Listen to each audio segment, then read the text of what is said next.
Hello and welcome to Well Done English class. Today we're going to play a fun game with phrasal verbs. What I'm going to do is show you a picture that illustrates what the phrasal verb is. Then I'll show you the first word of the phrasal verb. As we know, a phrasal verb is a verb and then a preposition. And then after, I will show you the preposition to fully show you what that phrasal verb is. Can you find out what the phrasal verb is before I reveal the answer? Let's find out. So the first one we have here, we have a car driving and then it is on the side broken. If a car is broken or if a car has stopped working, what do you think it is? The first word is break. Break what? Does it break up? Does it break in? Does it break into? Think about it.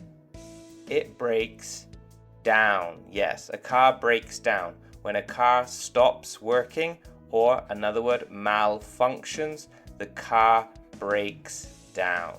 Great. Oh, the next one. Okay, so we end a romantic relationship. We see here, they're happy. They look like they just got married, but then in the end, they break.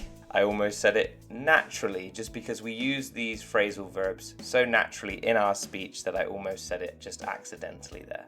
So what do we think this is? It is another one with break. Well done. So it's break.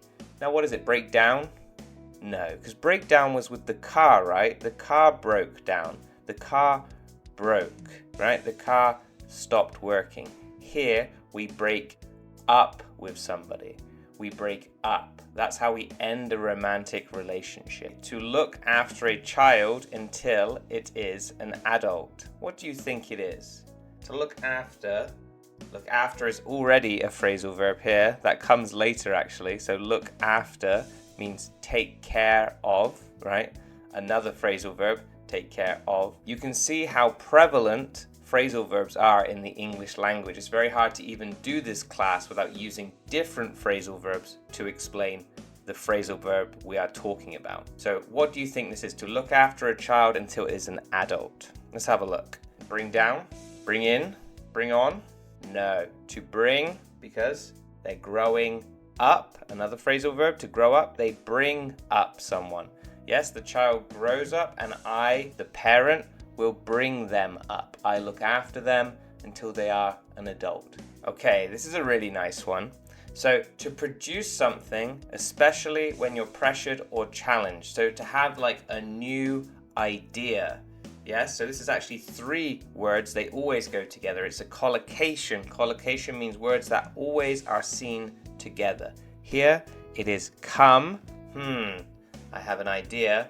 I am coming up with a new idea. Here, this guy here is confused, right?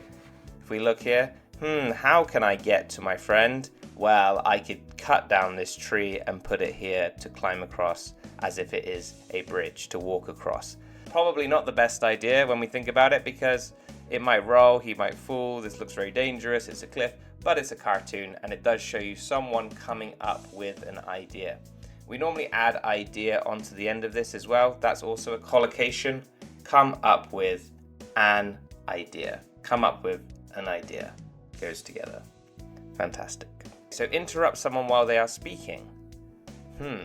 This one, what do we do with scissors? We do something with scissors. We cut something. Now what do you think when we cut something up? Do we cut it down? No, we cut someone off. Okay, if we interrupt them while speaking, we cut them off. It's very annoying. And also the line can be cut off. That means that you can't speak to the person anymore. Maybe the connection dropped, right? And then there's no way to speak to them. You got cut off the line completely. So to make a casual or informal visit to a person or place, what do you think this one is? Well, to drop. We have two different ways to say it. It means exactly the same. You can either say drop in or drop by. Have you ever had someone drop by to your house unexpectedly?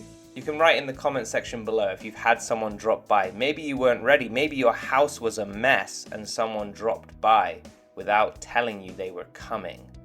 Sometimes people drop by and they do tell you. They quickly message you.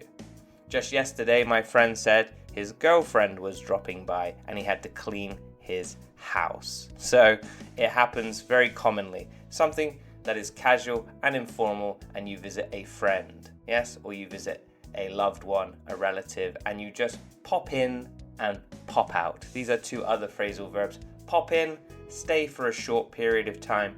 Pop out, I'm just leaving now quickly. Have an argument. Ooh, can I think of it? I don't remember it off the top of my head. We need the first word because I can't think of it. Fool. Okay, this is actually a famous video game as well, right? Where you're in the wasteland, you're trying to survive. But of course this is different because that's the word together. But here we're having it as a separate phrasal verb. This is fall out with someone. If you fall out with someone, you're not friends anymore. You have had an argument and you don't like each other. I fell out with my old friend from school. We don't agree on anything anymore. Discover a fact or a piece of information. Can I think of it? I need the first word. Even I need the first word. So if you're not getting it from the picture, it's very difficult without the verb at all. So let's look at the verb first. To find. So again, do we think it's find in? Do we think it's find over? Into? Do we think it is that? No, of course not here. We find out information. When we find new information, we find out what is happening. There was something secret happening, but I found out what was going on. I found out what my friends were doing. To recover from an ailment. An ailment means an illness or an upsetting or startling experience. Startling means something that really shocked you. Get over these things. When we get over something like that, we are better again. So this man was clearly sick and he got over his sickness. We can also use the same terminology for relationships, right? If somebody breaks up with you and you're very, very sad, maybe you need to get over them. And then if you get over them, you feel better, you don't feel sad anymore because of the relationship. This is one that I used earlier. I said you bring up a child, but what does the child do? He advances to maturity, he develops into an adult, so he changes from a baby into an adult. 1955, 1960, 1985. Now he is an adult. He has grown up. You grow up. Everybody grows up. We sometimes use it not literally as well. If someone is acting very immature, even if they're an adult, we can say grow up. And it's kind of stop acting so childish in that case when we say grow up. Please stop doing that and just grow up now. Right? Act like an adult. To wait or stop. I think this is going to be hold on. Is it? Hold? Yes, good. Hold up, hold down, no, hold on.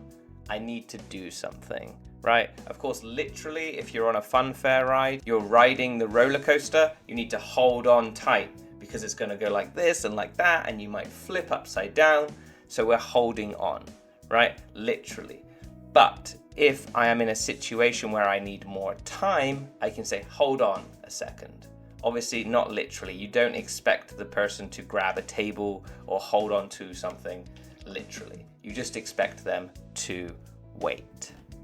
Perfect. Solve a sum or determine an amount by calculation. Is this figure? No, I thought it was figure out, but figure out and work out have exactly the same meaning here. I worked out, I solved the maths question. I figured out the answer to the maths question is the same. So figure out, work out has the same meaning. Of course, when we say work out though, we can also mean exercise. Yes, I'm going to the gym to work out. I worked out the answer of the maths problem. So be careful. With figure out, of course, figure out does not mean going to the gym. So figure out is just finding the solution to the maths question or any question. I figured out the answer to any question. It doesn't need to be just maths or a calculation. That's the end. Thank you so much for watching today. I hope that you learned something new. I hope some of these phrasal verbs will come in handy. If you enjoyed the video and you'd like to learn more, you can stay on the channel and click here and watch the 10 fun idioms that you need to know. If you learned something, don't forget to give me a like and also subscribe to the channel. Thank you so much for watching today. I'll see you in the next video.